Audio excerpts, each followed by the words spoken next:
Hello everyone, Wenzeltron here, and we're back. It's been a while, guys. Sorry for all of the delays and things. I've had a few videos in the pipeline, but just didn't enjoy them, so I've been trying to rework them and everything like that. But today's video is one I've been trying to do for a little while now, and it is Thrall. Thrall hasn't received too many changes, but he did get a little bit of an auto attack buff, and then I started playing him again just for, I had a daily quest, and all of a sudden I just started winning games, and it was a whole bunch of fun. And after playing those games, I kind of changed my opinion of Thrall. I had, in the past, realized or thought he was not that strong because he just doesn't have the mobility, doesn't have the escape and things like that. But then, as I figured out how to play him, he's more of a poke-style bruiser where you can bait people in to thinking they're going to kill you.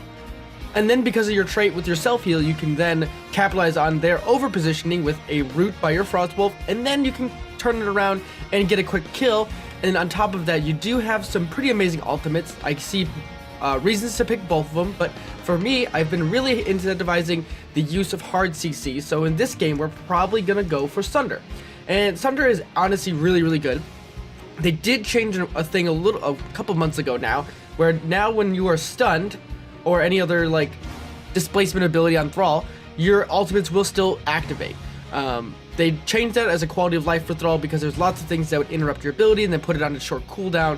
But then they changed it so that isn't the case anymore. What I've been doing is you can do two ways with this ability. It's either a flanking utility or it's going to be used for a quick finisher of a kill / disengage. So if the enemy team's trying to get away from you, you can drop your Sunder and then slowly get back to them because it stuns them for 1 second.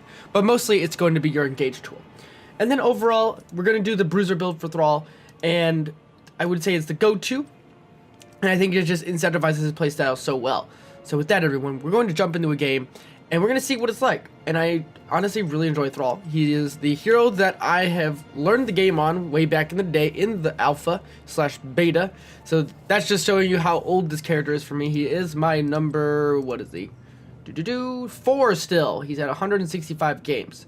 That's a lot of games. For just poor old Thrall here, he's slowly climbing up my rate again, but it's been a while for our good buddy here, the War Chief. So with that, everybody, I hope you all enjoyed the video, and I'm glad to be back, and there's going to be more coming. With HGC starting, I'm going to be doing some new stuff and things for the channel, hopefully, in the coming weeks. You'll see something soon, alright?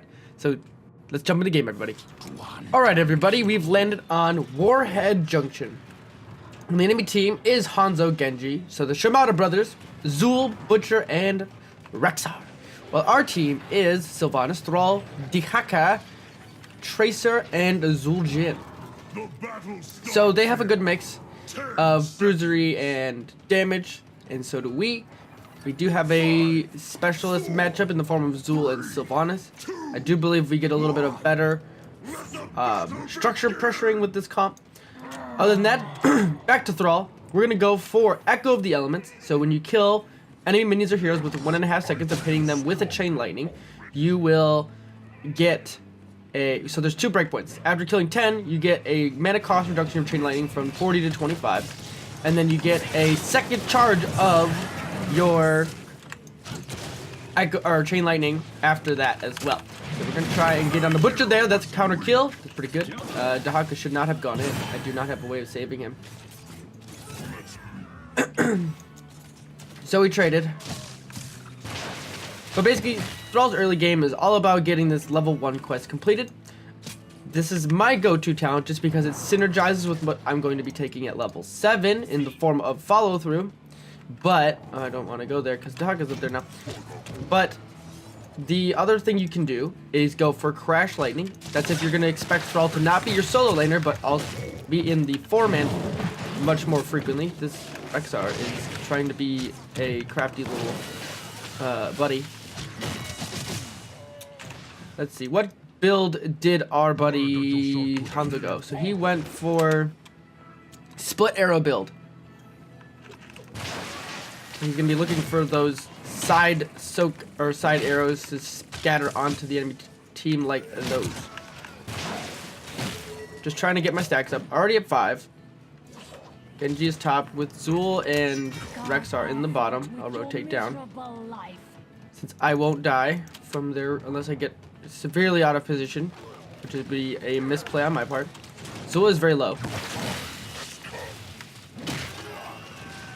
So the one thing I do like about Thrall is that he may not be super fast when it comes to clearing lanes or anything like that, but he is efficient with sustain, be that HP or the ability to just sustain in the lane and not really lose anything. As long as you're not being pressured super hard, you're gonna be pretty much okay. And now we're at level 4. There's a few talents you can go. The Frostwolf Resilience is my go-to. You can go Frost Pack if there's a way for you to efficiently stack your stacks with it and not miss. Like, say, a Samuro or a Nova Clone or something you can just abuse. Because I'm really not really good at this. I always miss it. But it's a very, very powerful upgrade to your Frostwolf. It's a 50% reduction of mana and cooldown on the Frostwolf. With already a 12-second cooldown, reducing that to 6 is pretty crazy. But against this team, basic attack block on your Frostwolf. This is one of the most interesting blocks in the game, where you can throw out an ability and it gets you however many block stacks that you get for hitting a target. Very interesting. So Hanzo can outrage me here. Oh, of course, Zul rotates up. I just walked closer to the... Sylvan's needed to be careful because she is quite low. I'm gonna just poke this lane real quick so I can get some APs back.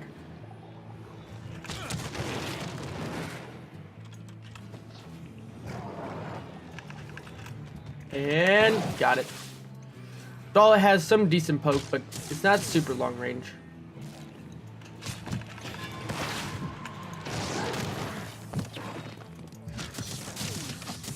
All warheads. Since our... Oh my gosh, she died. Since our minion wave was pushed forward, or not farther forward, we were having issues getting into there.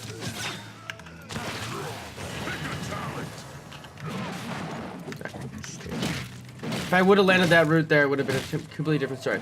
So level 7, like I said, we're going to go follow through, but I just want to talk about Maelstrom Weapon. I had gone that in the past, and I don't see a world in which you really want to go with that, just because the ability, like the upgrade is great. It gets you a 40% movement speed increase, and then you get a baseline and movement speed increase, right? And then it's a stacking basic attack damage when you use your E on heroes, right? That's great. That's fine. That's a thing. It's good. But it's not what you're like incentivized to, like, it's just not easy for Thrall to do. So I avoid using it now, even though I really like to use it because I think it's a really fun way of playing Thrall. The only problem is you just don't get the value that you want from it. Follow through is just such an easy ability to get value from, especially the way Thrall wants to play. Weaving your abilities together, getting that basic attack between each of your abilities winds up being a very large amount of damage. And I know we lost our bottom for it, but I'm just explaining things and it can't be in multiple places at once. The other thing, let's see. And it just incentivizes how you play Zul. Back up. I don't know, he just missed all of his abilities. There are 16 of our... Okay, they got their camp. We're gonna come up to Butcher and Genji here and see if we can get a quick gank going for the Butcher. Got a root instead! Oh, yeah! Genji got attacked. Awesome double kill from the friendly team. So that'll give us back the experience we lost from losing that fort. Quick little double kill. Genji could have got out of that. I'm surprised he didn't. But it was good for us. So as you can see, landing roots with Thrall is super impactful, and there's actually one thing I forgot to mention is that before, it only used to hit one target. Now it hits as many targets as it hits in the straight line, which makes it that much more powerful in the base kit. And as I said, we're going to go for the Sundering ability since it's really, really strong. I'm going to go the aggro side, looking for the flank. Going to go onto Zul.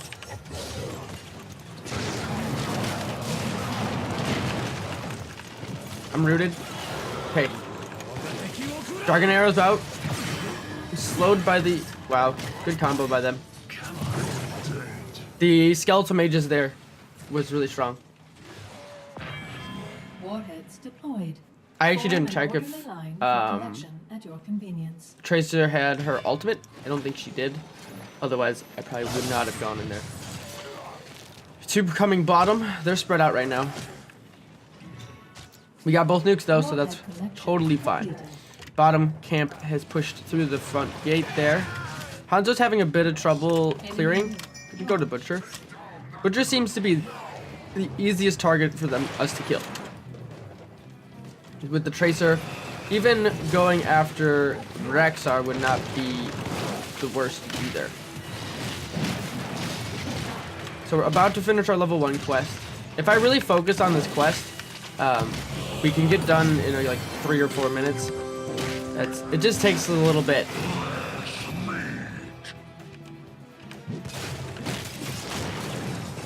Brand has already been used.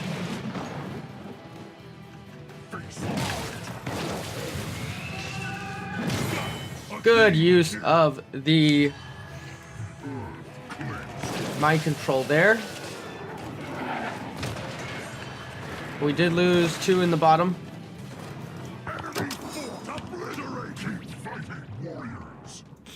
I'm trying to move myself up, farther up.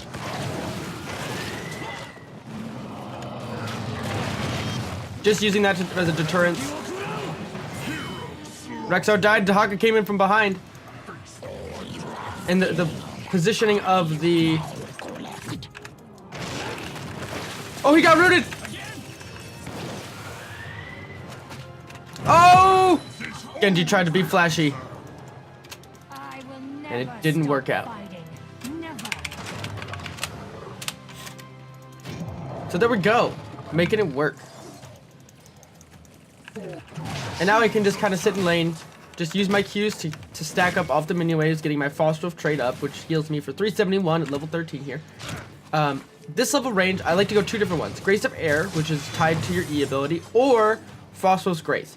So this is a instant ability where you can heal for 150% of the amount.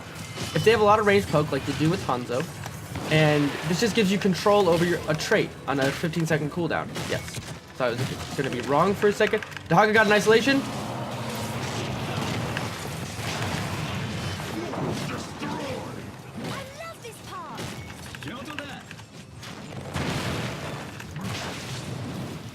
No! I was hoping the chain lightning would be enough to kill 2 of them. But yeah, now you can heal yourself on the click of a button. And we're just making kills happen, baby. And now we're gonna just go back. We're gonna go full mana. I just like this trait ability more than unless you go for the full E build. I can see why you wouldn't do that, but for me, having against range attack at least, having on your own basically use to heal yourself is really, really strong. Looks like Sylva's alone middle and paid the price for being alone. That's why you don't ever go alone. And as you can see, we can kind of kill most things with very little problem. Their entire team is split out. I didn't mean to ping danger. I meant to. Oh well. Good thing I did ping danger. Dahaka! Dragon arrow! Yay! We saved our buddy! Rexar is dead. Can he get the drag? Will he get the drag? Is the drag there? The drag is not there. Okay. I love Sunder. It's such a cool ability. I do like Earthquake, but I remember reading this. I don't remember exactly where, but I think it was like on Twitter or something. But basically, they said that oh, that was such a play. Oh, nice! And solo duel.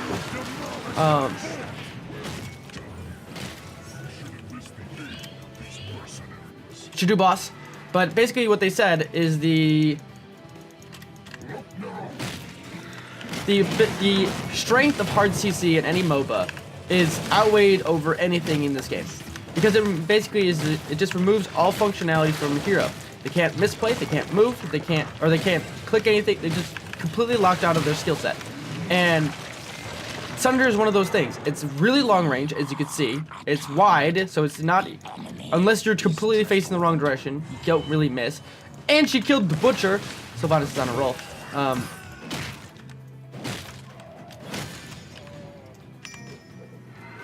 With those split deaths, we can now take top boss as well.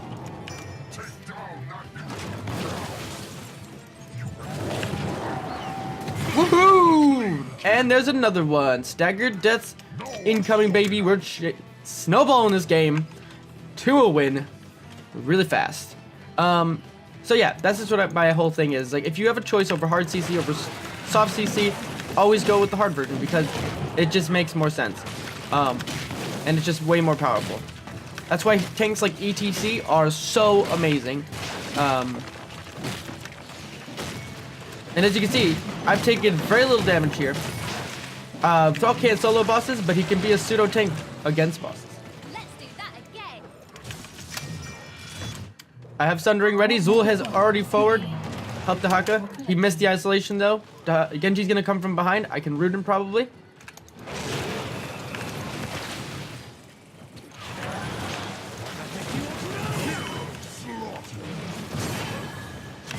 The Genji Hanzo combo is pretty real, but they just don't have the ability to get in our faces. With Rexar being dead just before that fight had started, he's gonna land the drag. Nope. And the one thing I do like about follow through is that it does affect structures. Uh-oh. Slightly misplaced. Yep, I knew it. Yep. I clicked on the wrong side of Dahaka there. But we still got to keep. Boss is only about a half health. Bottom keep. Still got a nuke already, so she's gonna go nuke the bottom one. The chase continues. No, Duhaka! Okay, he's out. So, this is basically the Thrall build, and then at level 20 I'll go for the Wind Rush. But I just love how this feels. You can, if there's a heavy front line, you can go Alpha Killer, because that will make you do even more damage when you root a frontliner, especially with your follow through. And then you can go any of these three at 13 if you do so choose. Spirit Shield is actually pretty strong. Every 45 seconds you gain the 50 spell armor, but when your Warheads collected. let's see. Oh no, it's only 1.5 seconds, but then every time your Frostproof Resilience ticks, you get 10 seconds off. So that's pretty cool. So that means you're getting like two resets per fight. You're getting a math is hard. 25-second spell shield, which I think most of them are like 20 or so. Zul is trying to do something silly here.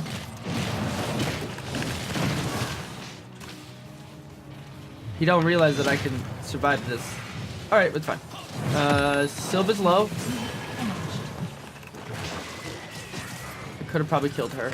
Genji's probably got Zerp. Nope, not yet. We're 20. Quick 20 talent.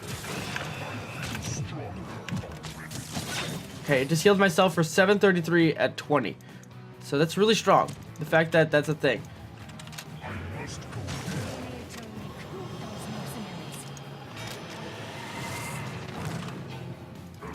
We just need to defend because they're pushing into us. Bottom keep is almost destroyed. Top keep has catapult pressure. There are 2, 3 already up there, so we're okay. Head here now. They probably are there though. Yep.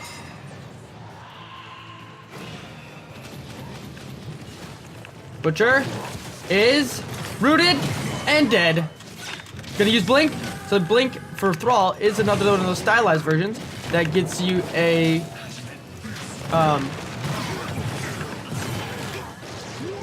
basically a Wind Fury. Sorry, several things are happening. It gives you your own Wind Fury on your Blink, so you can basically have 2 Wind Furies, which is amazing. Dahaka with the freaking porn! Let's go win.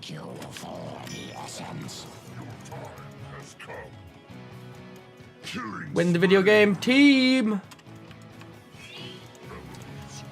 And with those catapults now on the enemy core, they're gonna blow through the shield super fast. As long as you protect them, there are now 4 stacked up, which I will clear these minions now. And that was an epic team fight, everybody. Feels good to have the War Chief back. Hashtag My word. Even though I have Garage Announcer. Makes it fun. But, there we go. There we go. Whoa, we did the most damage in the game. Or on our team, rather. So we'll go over the stats really quick like. And we will see Doggo with 1 death. He did quite a bit of stuff and things. Alrighty, everybody. Here are the stats. So we went for 6, 11, and 2. Not too bad.